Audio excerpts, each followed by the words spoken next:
नमस्कार दोस्तों, हमारे चैनल में आप लोगों का स्वागत है। मैं हूं सुनील। हम लोग पढ़े थे मध्य प्रदेश करंट अफेयर्स संग्रह दृष्टि की जो किताब आती है उसका पार्ट नंबर 3 पढ़ रहे हैं ना। तो चलिए हम लोग लेक्चर को स्टार्ट करते हैं। आज हम पढ़ेंगे उज्जैन में बनेगा देश का पहला यूनिवर्सिटी मॉल ना। अभी क्या क्यों चर्चा में है। 10 अगस्त 2023 को मध्य प्रदेश के नगरीय विकास एवं आवास मंत्री भूपेंद्र सिंह ने बताया कि मध्य प्रदेश के उज्जैन में देश का पहला यूनिटी मॉल बनेगा। सॉरी, मैं गलत पढ़ दिया, यूनिटी मॉल होगा। इसके निर्माण के लिए वित्त मंत्रालय भारत सरकार द्वारा 284 करोड़ रुपए स्वीकृत किए गए हैं। अब इसके प्रमुख बिंदु हैं। यह स्वीकृत भारत सरकार की scheme of special assistance to states for capital investment 2023-24 के तहत दी गई है। नगरीय विकास एवं आवास मंत्री ने यूनिटी मॉल का निर्माण समय सीमा में करवाने के निर्देश संबंधित अधिकारियों को दिए हैं।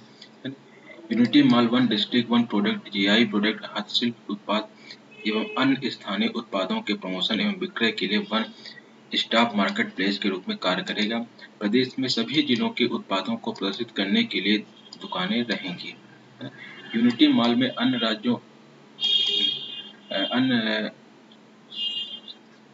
राज्यों के प्रमुख उत्पाद भी उपलब्ध रहेंगे।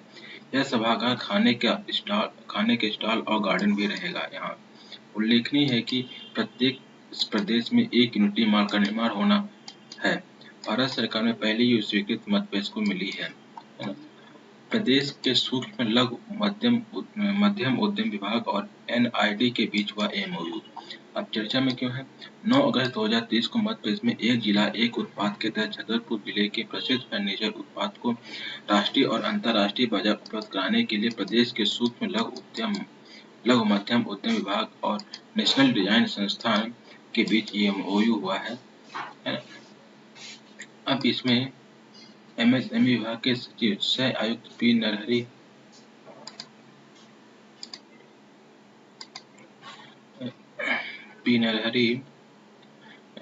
एवं एनआईडी भोपाल के निदेशक प्रोफेसर धीरज कुमार द्वारा इस अनुबंध पर हस्ताक्षर किए गए हैं। एमएसएमई विभाग के सचिव सह आयुक्त ने कहा कि इस अनुबंध के बाद छतरपुर के फर्नीचर डिजाइन और उत्पाद को नया मंच मिलेगा। उल्लेखनीय है कि एक जिला एक उत्पाद योजना की शुरुआत देश के प्रधानमंत्री नरेंद्र मोदी द्वारा की गई है। यह योजना राष्ट्रीय आजीविका मिशन के अंतर्गत आती है। इस योजना को शुरू करने के पीछे का उद्देश्य सभी राज्यों के पास अपना एक प्रोडक्ट ऐसा होगा जिससे उसे जिले व उस राज्य में उसकी अपनी एक अलग पहचान मिलेगी। केंद्रीय खाद्य प्रसंस्करण उद्योग मंत्रालय ने एक जिला एक उत्पाद के लिए सभी राज्यों और केंद्रशासित प्रदेशों के लिए मंजूरी दे दी है। अब नवगठित मऊगंज जिला के जिलाधीश कलेक्टर और पुलिस अधीक्षक एसपी की हुई पदस्थापना। 13 अगस्त 2023 को मध्य प्रदेश राज्य शासन ने नवगठित जिला मऊगंज के प्रथम जिलाधीश कलेक्टर एवं अजय श्रीवास्तव और प्रथम पुलिस अधीक्षक एसपी के रूप में वीरेंद्र जैन की नियुक्ति की है। उल्लेखनीय है कि अजय श्रीवास्तव 2013 बैच के आईएएस ऑफिसर हैं और अपर आयुक्त आदिवासी विकास एवं प्रबंध संचालक मध्य प्रदेश अनुसूचित जनजाति वित्त एवं विकास निगम भोपाल के पद में शासकीय दायित्वों का निर्वहन कर रहे थे। अब नवगठित जिले के पहले कलेक्टर के रूप में अपनी सेवाएं देंगे। इनसे पहले सोनिया मीणा को जिला मऊगंज कलेक्टर पदस्थ करने का आदेश राज्य शासन ने जारी किया था, इसे बाद में निरस्त कर दिया गया। इसी तरह वीरेंद्र जैन आईपीसी डीडी 96 को नए जिले मऊगंज का पुलिस अधीक्षक के तौर पर स्थानांतरित किया गया है। वीरेंद्र जैन वर्तमान में छिंदवाड़ा में सेनानी 8वीं वाहिनी संपन्न पदस्थ हैं। विदित है कि 4 मार्च 2023 को मध्य प्रदेश के मुख्यमंत्री शिवराज सिंह चौहान ने मऊगंज को नया जिला बनाने की घोषणा की थी। मऊगंज आधिकारिक तौर पर मध्य प्रदेश का 53वां जिला बन गया है। मऊगंज को रीवा से अलग करके जिला बनाया गया है और इसका जिला मुख्यालय मऊगंज शहर में स्थित होगा। साथ ही 15 अगस्त को मऊगंज जिला मुख्यालय पर राष्ट्रीय ध्वज फहराया जाएगा। मऊगंज जिले का गठन मध्य प्रदेश भू राजस्व संहिता 1959 क्रमांक 20 सन 59 की धारा 13 की उपधारा के तहत किया गया है। इस बदलाव के संबंध में एक राजपत्र प्रकाशित किया गया है ना। प्रारंभिक रूप से रीवा जिले के 3 तहसीलें मऊगंज, नईगढ़ी, रमुना मऊगंज जिले का हिस्सा होंगे। बाद में देर तालाब को भी इसमें शामिल किया जाएगा, है ना। अब देखते हैं बालाघाट को मिला स्कॉच ऑर्डर ऑफ मेरिट पुरस्कार। 12 अगस्त 2023 को मध्य प्रदेश के महिला बाल विकास विभाग के बालाघाट के वन स्टॉप सेंटर को बेहतर प्रदर्शन के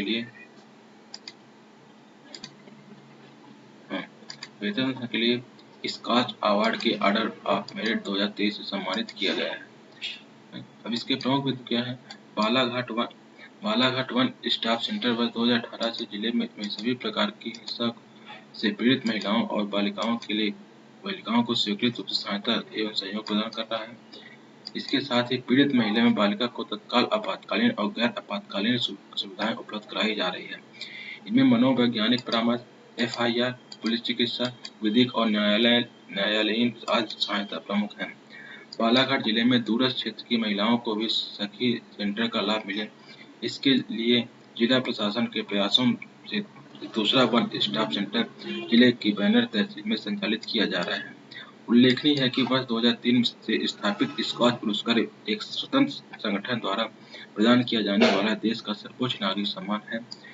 यह उन लोगों, परियोजना और संस्थानों को मान्यता देता है जो देश को बेहतर बनाने के लिए अतिरिक्त प्रयास करते हैं।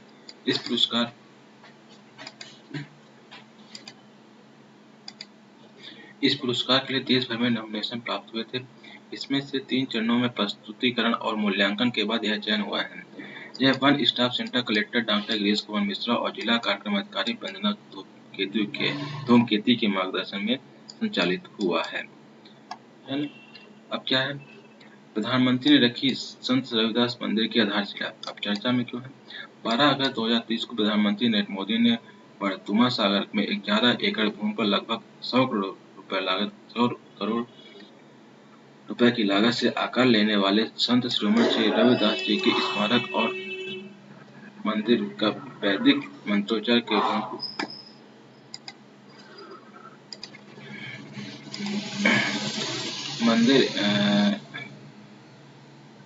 मंदिर का वैदिक मंत्रोच्चार के साथ भूमि पूजन का शिलान्यास किया है। अब इसके प्रमुख बिंदु क्या है?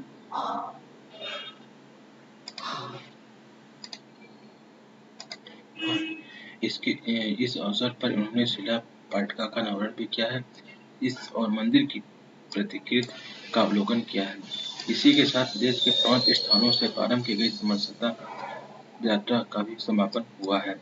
उल्लेखनीय है कि फरवरी माह में मुख्यमंत्री शिवराज सिंह चौहान ने समरसता के प्रणेता श्री संत रविदास जी के भव्य और दिव्य रूप में स्मारक एवं मंदिर निर्माण कराने की घोषणा की। प्रधानमंत्री द्वारा किए गए शिलान्यास के बाद अब यहाँ भव्य और अलौकिक मंदिर बनेगा। यह मंदिर नागर शैली में 10,000 वर्ग फीट में बनेगा। यहाँ इंटरप्रिटेशन म्यूजियम भी लगेगा। संस्कृत और रचनात्मक के साथ संत रविदास के व्यक्तित्व को प्रदर्शित करने वाला संग्रहालय भी इस परिसर में बनेगा। संग्रहालय में 4 गैलरी बनेगी, जिनमें भक्ति मार्ग, निर्गुण पंथ में योगदान, संत जी का दर्शन और उनके साहित्य समरसता का विवरण भी रहेगा। इसके अलावा संगत हाल, जल कुंड, भक्त निवास भी बनेगा, जो आध्यात्मिक और आधुनिक सुविधाओं से युक्त होगा। भक्त निवास में देश विदेश में संत रविदास के अनुयायी और अध्येता आएंगे, जिन्हें संत जी के जीवन से प्रेरणा मिलेगी। वास्तु और विन्यास के अनुसार संत रविदास जी का मंदिर अध्यात्म कला संग्रहालय भी होगा, जो श्रद्धा, आस्था और भक्ति का अभूतपूर्व स्थल होगा। दार्शनिक एवं अध्येता जिज्ञासु भी देश विदेश से आएंगे। संत रविदास जी का कृतित्व, व्यक्तित्व और दर्शन पूरी दुनिया के लिए प्रेरणादायी होगा। उल्लेखनीय है कि 25 जुलाई 2023 से सागर जिले में संत रविदास जी के मंदिर निर्माण के लिए 5 अलग-अलग राज्यों नीमच, मांडव, धार, श्योपुर, बालाघाट, सिंगरौली में एक साथ यात्रा निकाली गई थी। इस यात्रा का विस्तृत समापन हुआ है। इसके पहले प्रदेश के हर गांव से मिट्टी और सभी विकासखंडों को 313 नदियों से सांकेतिक जल लेकर यात्रा सागर पहुंची है। प्रदेश के जिलों से होकर संत रविदास मंदिर निर्माण यात्रा गुजरी। मुक्त यात्राओं के साथ 1611 उप यात्रियों द्वारा भी कलश यात्रा निकाली गई है। यात्रा के दौरान 352 जनसंवाद हुए। यात्रा के 5 रूटों में 25 लाख से अधिक लोग शामिल हुए हैं।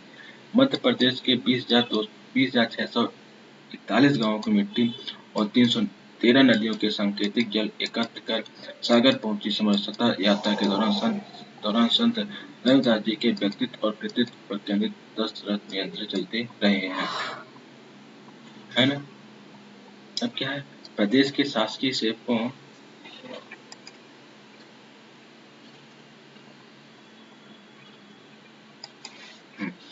प्रदेश के शासकीय सेवकों को 35 वर्ष की सेवा पर समयमान वेतन मिलेगा। 14 अगस्त 2023 को मध्य प्रदेश राज्य शासन ने प्रदेश के सिविल सेवाओं के जिन संवर्गों में सीधी भर्ती होती है उनमें आवासा एवं डा वर्ग के सिविल सेवाओं के सदस्यों को शासकीय सेवा में प्रथम नियुक्ति दिनांक से 35 वर्ष की सेवा अवधि पूरी होने पर चतुर्थ समयान वेतनमान तय होने के संबंध में आदेश जारी कर दिए हैं, है ना। अब राज्य शासन के आदेश के अनुसार ऐसे शासकीय सेवक जिन्हें शासकीय सेवा में सीधी भर्ती से नियुक्त की तिथि से 3 पदोन्नत क्रमोन्नत समयान वेतनमान का भी लाभ प्राप्त हुआ है, जो दिनांक 1/7/2023 है, इसके बाद की तिथि से 35 वर्ष की सेवा पूर्ण करने पर चतुर्थ समय वेतनमान की पात्रता होगी। राज्य के शासकीय सेवक को चतुर्थ समय वेतनमान के लिए सेवा अवधि की गणना प्रतियोगी चयन परीक्षा के माध्यम से राज्य शासन के अंतर्गत किसी भर्ती के पद पर प्रथम बार किए गए कार्यभार ग्रहण करने के दिनांक से होगी। उच्चतर वेतनमान का लाभ प्राप्त करने के लिए शासकीय सेवक को उन अर्हताओं को पूरा करना आवश्यक होगा जो कि विभागीय सेवा भर्ती नियमों के अनुसार पदोन्नति के लिए निर्धारित हैं। राज्य शासन के ऐसे संवर्ग के अधिकारी कर्मचारी जिन्हें विशिष्ट योजना के अंतर्गत समयमान वेतनमान का लाभ प्राप्त होता है, उन्हें योजना के लाभ प्राप्त करने हेतु मंत्रि परिषद से पृथक आदेश प्राप्त किया जाना आवश्यक होगा।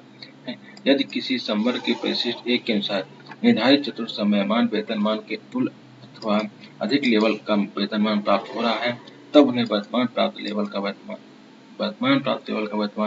वेतनमान ही प्राप्त होता रहेगा।